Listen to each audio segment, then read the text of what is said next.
Hey, I'm Abe, and today we're going to talk about why a bank account is worth having and keeping your money in. One of the key parts of financial literacy is understanding the wisest and most intelligent way to manage your money. And bank accounts are a great tool for that. They are far safer than keeping your money in cash or something that you could lose physically, either because your house burns down, you could be robbed. There are all kinds of different reasons why having all of your money in cash isn't the best idea.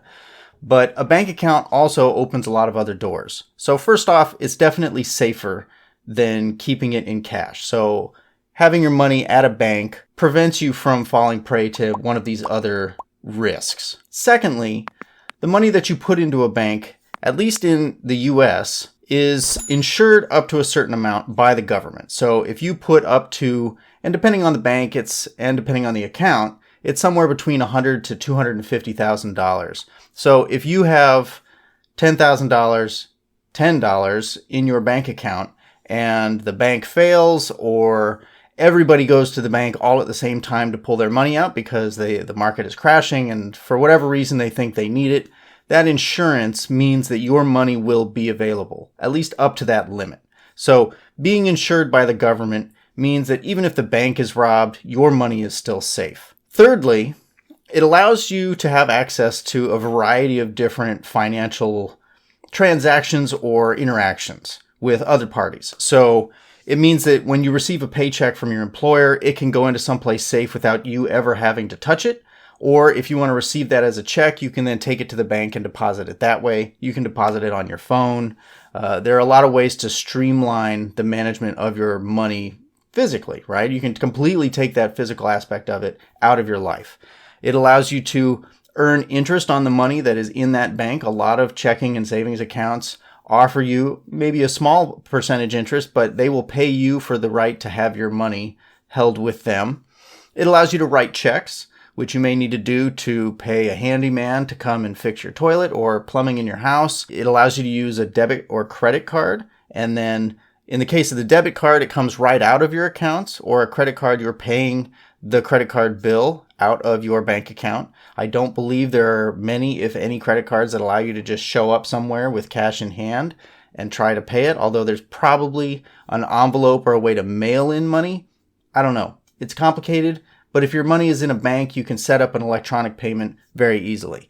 Speaking of which, if you need access to cash, no matter where you are, there's likely an ATM within walking distance, and you can go and withdraw cash there.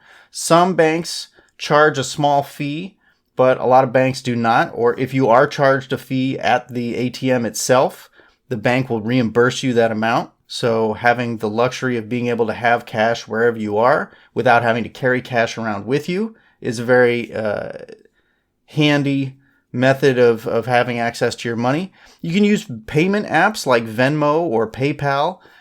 When you're at a farmer's market, you can pay for things pretty quickly and easily with one of those debit or credit cards.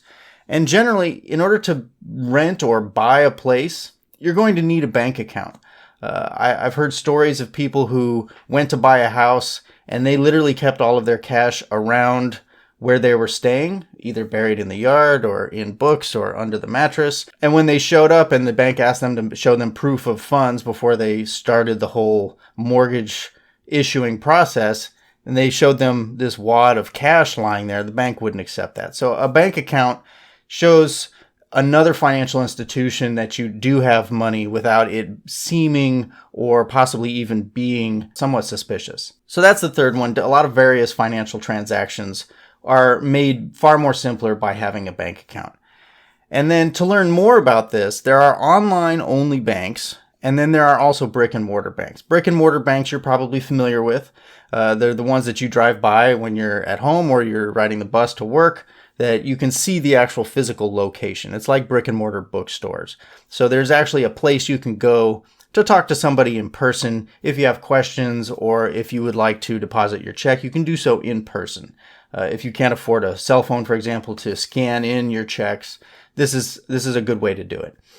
Online banks don't have a physical location, but they still offer a lot of, if not all of the same services that a brick and mortar bank does. There'll be a phone number that you can call to talk to somebody, and they will have workarounds for most of the situations that might drive you to the bank in person in the first place. So if you don't have any physical locations, then maybe you aren't going to have a specific place where an ATM would not charge you fees. But as a result, the online banks will be paying your ATM fees if you incur any to withdraw cash from one of these other ATMs. So just two different options. There's no right or wrong. It's just good to be aware of what's available to you. And then to continue, of those accounts that are available to you at one of these given banks, the basics that you're probably looking at and thinking about are a checking account or a savings account. And then there's also high yield savings accounts, which pay you a higher level of interest than a normal savings or checking account would.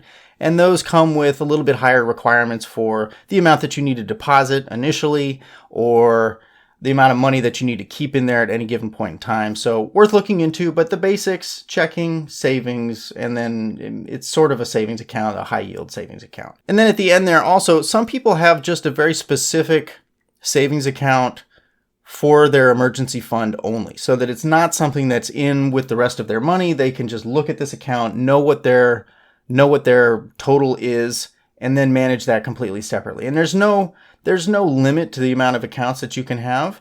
It doesn't mean that if you have one savings account, that's it, that's your savings account. You can have multiple savings accounts at multiple different institutions.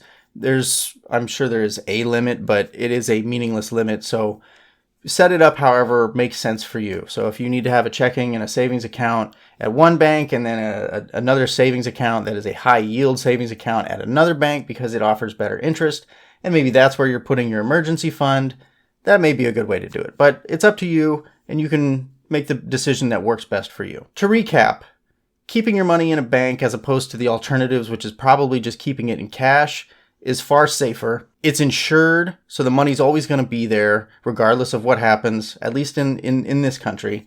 Without that insurance, or if the government itself fails or has major financial problems like we saw in the 2008 financial meltdown, depending on the country and how volatile that market is, your money, even though it's insured, may still have problems. So it is not without risk, and I don't want to make it sound like it is completely risk-free. But so far, a lot of these large developed nations have become stable enough that this is a very low risk. It allows you access to various financial transactions that you might need or want throughout your life. There's a difference where you've got online or brick-and-mortar banks that you can choose between. You've got checking, savings, and maybe high-yield savings accounts that you can choose between as well. And then generally you can have as many of these accounts at different institutions as you would like. Definitely look into this if you are not currently keeping your money in a bank. It's something that you should look into and maybe explore. If you have any questions or if you're worried about something, hit me up in the comments, let me know, and we can talk through them and do a little bit of research and hopefully assuage or allay those fears. So thank you very much for watching, and I will catch you in the next video.